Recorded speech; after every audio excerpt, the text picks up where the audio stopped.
Olá, você está no canal de leituras da Thelma. O livro de hoje chama-se Memórias Póstumas de Brás Cubas, de Machado de Assis.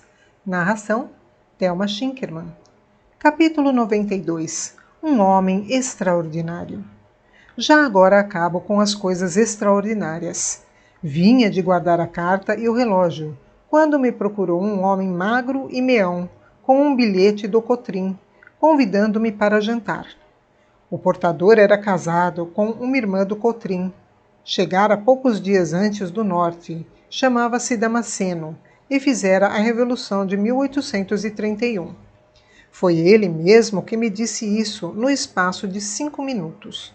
Saíra do Rio de Janeiro por desacordo com o regente, que era um asno, pouco menos asno do que os ministros que serviram com ele. De resto, a Revolução estava outra vez às portas. Neste ponto, conquanto trouxesse as ideias políticas um pouco baralhadas, consegui organizar e formular o governo de suas preferências. Era um despotismo temperado, não por cantigas, como dizem alhures, mas por penachos da Guarda Nacional. Só não pude alcançar se ele queria o despotismo de 1, de 3, de 30 ou de 300. Opinava por várias coisas, entre outras, o desenvolvimento do tráfico de africanos e a expulsão dos ingleses.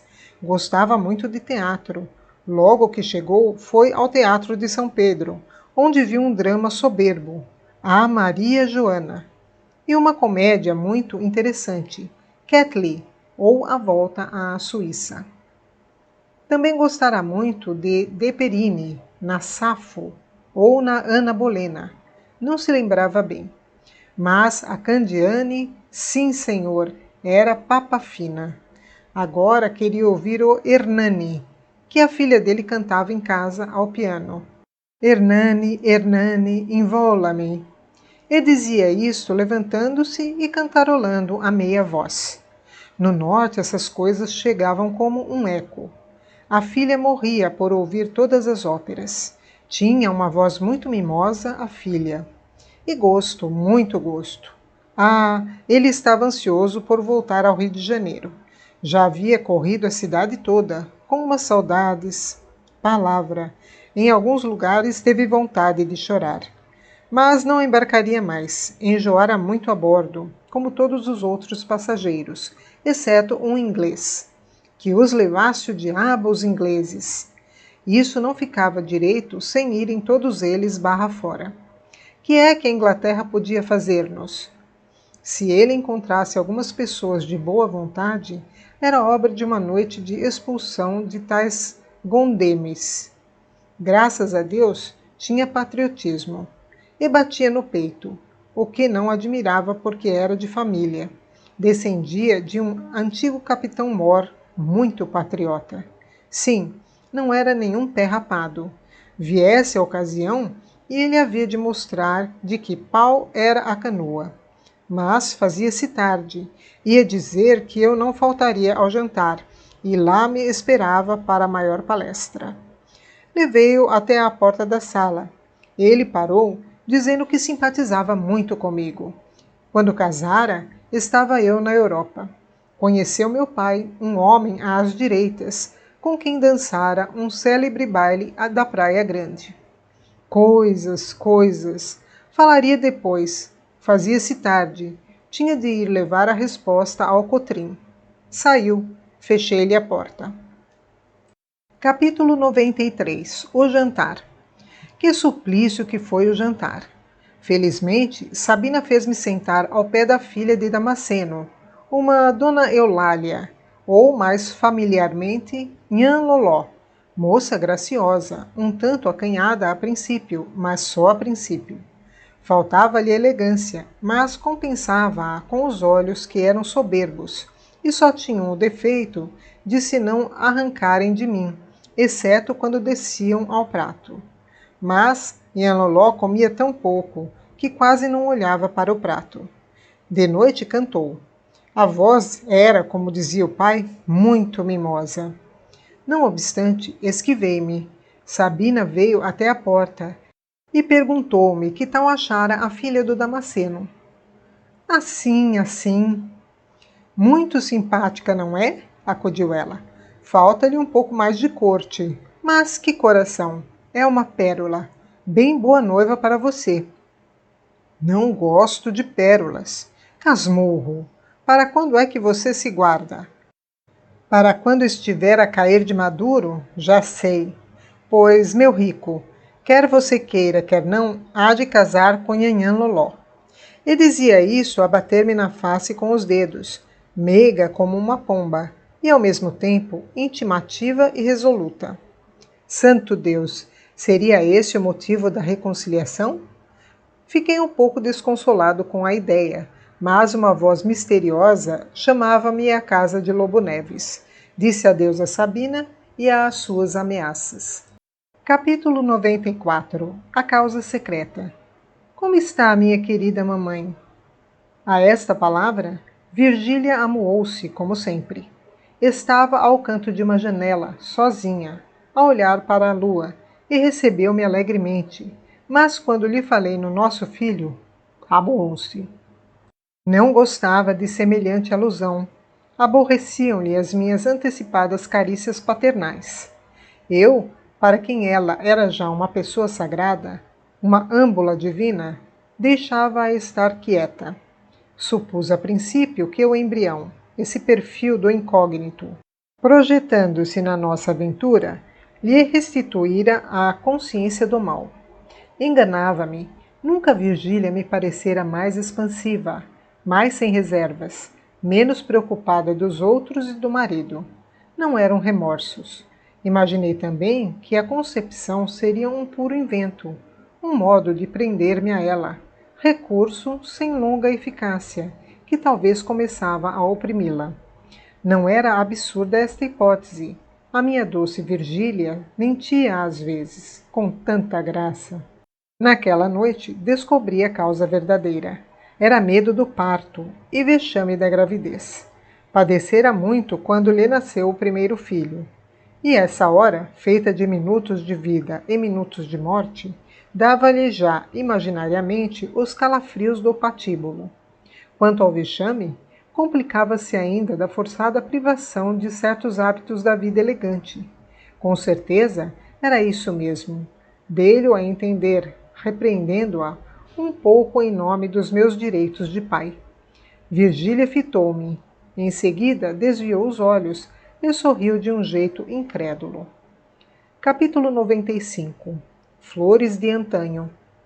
Onde estão elas, as flores de antanho? Uma tarde, após algumas semanas de gestação, esboroou-se todo o edifício das minhas quimeras paternais. Foi-se o embrião, naquele ponto em que se não distingue Laplace de uma tartaruga. Tive a notícia por boca do Lobo Neves, que me deixou na sala e acompanhou o médico à alcova da frustrada mãe. Eu encostei-me à janela, a olhar para a chácara, onde verdejavam as laranjeiras sem flores. Onde iam elas, as flores de antanho? Capítulo 96. A carta anônima. Senti tocar-me no ombro. Era Lobo Neves. Encaramo-nos alguns instantes, mudos, inconsoláveis. Indaguei de Virgília. Depois ficamos a conversar uma meia hora. No fim desse tempo, vieram trazer-lhe uma carta. Ele leu-a, empalideceu muito e fechou-a com a mão trêmula. Creio que lhe vi fazer um gesto, como se quisesse atirar-se sobre mim, mas não me lembra bem. O que me lembra claramente é que durante os dias seguintes recebeu-me frio e taciturno. Enfim, Virgília contou-me tudo. Daí a dias na Gamboa. O marido mostrou-lhe a carta, logo que ela se restabeleceu. Era anônima e denunciava-nos. Não dizia tudo. Não falava, por exemplo, das nossas entrevistas externas. Limitava-se a precavê-lo contra a minha intimidade e acrescentava que a suspeita era pública. Virgília leu a carta e disse com indignação que era uma calúnia infame. Calúnia? Perguntou Lobo Neves. Infame. O marido respirou, mas Tornando-a a carta, parece que cada palavra dela lhe fazia com o dedo um sinal negativo. Cada letra bradava contra a indignação da mulher. Esse homem, aliás intrépido, era agora o mais frágil das criaturas. Talvez a imaginação lhe mostrou, ao longe, o famoso olho da opinião, a fitá-lo sarcasticamente, com um ar de pulha. Talvez uma boca invisível lhe repetiu ao ouvido as chufas que ele escutara ou dissera outrora. Instou com a mulher que lhe confessasse tudo, porque tudo lhe perdoaria. Virgília compreendeu que estava salva. Mostrou-se irritada com a insistência. Jurou que, de minha parte, só ouvira palavras de gracejo e cortesia. A carta havia de ser de algum namorado sem ventura. E citou alguns. Um que a galanteara francamente durante 3 semanas. Outro que lhe escrevera uma carta, e ainda outros e outros. Citava-os pelo nome, com circunstâncias, estudando os olhos do marido, e concluiu dizendo que, para não dar margem à calúnia, tratar-me-ia de maneira que eu não voltaria lá. Ouvi tudo isso um pouco turbado, não pelo acréscimo de dissimulação que era preciso empregar de hora em diante, até afastar-me inteiramente da casa do Lobo Neves, mas pela tranquilidade moral de Virgília, pela falta de comoção, de susto, de saudades e até de remorsos. Virgília notou a minha preocupação, levantou-me a cabeça, porque eu olhava então para o soalho, e disse-me com certa amargura: "Você não merece os sacrifícios que lhe faço." Não lhe disse nada. Era ocioso ponderar-lhe que um pouco de desespero e terror daria à nossa situação o sabor cáustico dos primeiros dias. Mas, se lhe o dissesse, não é impossível que ela chegasse lenta e artificiosamente até esse pouco de desespero e terror. Não lhe disse nada. Ela batia nervosamente com a ponta do pé no chão. Aproximei-me e beijei-a na testa. Virgília recuou, como se fosse um beijo de defunto. Capítulo 97. Entre a boca e a testa. Sinto que o leitor estremeceu, ou devia estremecer. Naturalmente, a última palavra sugeriu-lhe 3 ou 4 reflexões. Veja bem o quadro. Numa casinha da Gamboa, 2 pessoas que se amam há muito tempo, uma inclinada para a outra, a dar-lhe um beijo na testa, e a outra a recuar, como se sentisse o contato de uma boca de cadáver. Há aí, no breve intervalo, entre a boca e a testa, antes do beijo e depois do beijo, há aí largo espaço para muita coisa. A contração de um ressentimento, a ruga da desconfiança, ou, enfim, o nariz pálido e sonolento da saciedade. Capítulo 98. Suprimido. Separamo-nos alegremente. Jantei reconciliado com a situação. A carta anônima restituía à nossa aventura o sal do mistério e a pimenta do perigo. E, afinal, foi bem bom que Virgília não perdesse naquela crise a posse de si mesma. De noite fui ao Teatro de São Pedro. Representava-se uma grande peça, em que a Estela arrancava lágrimas. Entro, corro os olhos pelos camarotes, vejo em um deles Damasceno e a família. Trajava a filha com outra elegância e certo apuro, coisa difícil de explicar, porque o pai ganhava apenas o necessário para endividar-se, e daí talvez fosse por isso mesmo. No intervalo fui visitá-los. Damasceno recebeu-me com muitas palavras, a mulher com muitos sorrisos. Quanto a Nhan Loló, não tirou mais os olhos de mim. Parecia-me agora mais bonita que no dia do jantar. Achei-lhe certa suavidade etérea, casada ao polido das formas terrenas. Expressão vaga e codigma de um capítulo em que tudo há de ser vago. Realmente, não sei como lhes diga que não me senti mal, ao pé da moça, trajando garridamente um vestido fino, um vestido que me dava cócegas de tartufo. Ao contemplá-lo, cobrindo casta e redondamente joelho, foi que eu fiz uma descoberta sutil, a saber que a natureza previu a vestidura humana, condição necessária ao desenvolvimento da nossa espécie.